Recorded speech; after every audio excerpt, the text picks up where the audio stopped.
Here's an analogy for you in the way life exists today. If it just came about from nothing directing it in any way, shape, or form. And I had a airplane junkyard. So a bunch of airplane parts scattered around everywhere, and I don't. That's one of the few things I don't have, but all of that stuff laying out there. And a tornado comes through, and as the tornado passes, on the back side of that, in the path of that tornado, is an airplane gassed, functioning, ready to take off.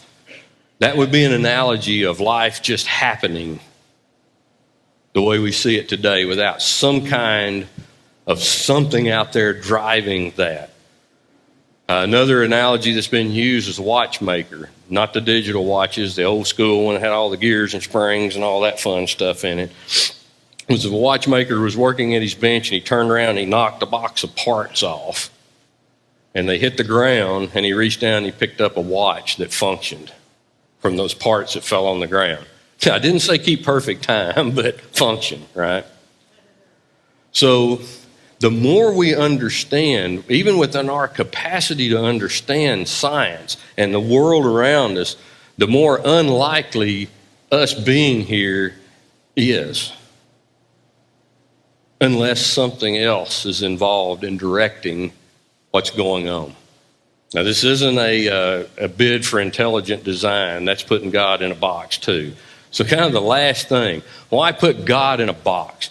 So you've seen this before. So I have have to have one prop. So here's my box.